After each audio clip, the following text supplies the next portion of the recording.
This is Laboratory 3, Physics 1. We're going to analyze a black hole orbit. First, we have to find the mass of the black hole. Second, we have to create a computational model about the star orbiting around the black hole and also showing the forces.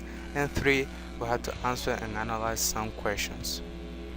The data that Coursera give me is star mass 4.5800827 time step 86,400 seconds, that's 1 day, and my black hole position on X 3.00E10, on Y 1.00E10, and on Z is 0. The constant gravity is 6.7 E minus 11 and has also given us a star data file that provides us X and Y positions, and we had to find the black hole mass. So having this data, we're going to use the gravitational force and the momentum principle. The gravitational force says us that F net is equal to constant gravity times mass 1 times mass 2 over the magnitude of the position squared. And the momentum principle states us that Pf is equal to Pi plus F net times delta t. Recall that F net is equal to delta P over delta t. So as we are finding the mass of the black hole, we have to do the next thing. Mass 2 equals F net times the magnitude of position squared over gravity, constant gravity, times mass 1. So I did this and the answer gave me 2.36 E31. That's the mass of the black hole. Well, now, having this knowledge, we can go to Python and create our computational model. Here I replace the star mass, I also place constant gravity and black hole position, also I replace delta t, and these green words is to read the star data CSV file we download from Coursera.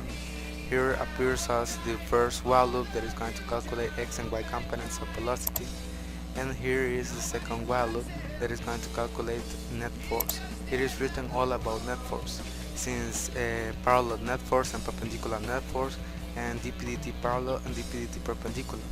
Here you can see that V initial and V final is going to be used to calculate delta V, and P initial, P final is going to be used to calculate delta P. Here down I wrote the codes for taking out distance and taking out the black hole mass, and finally I wrote my arrow scale to make the representation of the arrows to represent the forces. Excuse me, now we're going to run the model.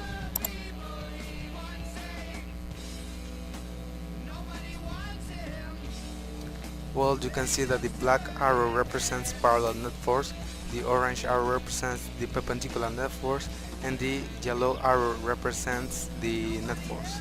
Here's the black hole, and here is the trial. Well, perfect. Let's go with question number 1. What does it mean in your analysis? You should discuss how F net perpendicular, F net parallel, and F net are different from delta P or delta T perpendicular, delta P or delta T parallel, and delta P over delta T. Well, F net affects the star motion and the forces on the system, while delta P or delta T describe or tell us how the star moves during a certain period of time. Well, let's go with the second question, and this tells us. Question number 2. What if? Imagine the black hole whose mass you found was removed and a different black hole was placed in the same location. Assume the motion of the observed star remains unchanged and is a factor only by the gravitational force of the new black hole. Could you tell the difference?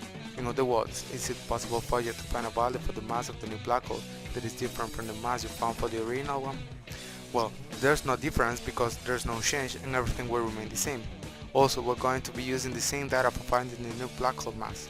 I think that we're going to use a different process to find the black hole mass if the black hole position would be different, but as it is the same, so we're going to be using the same process for finding the black hole mass.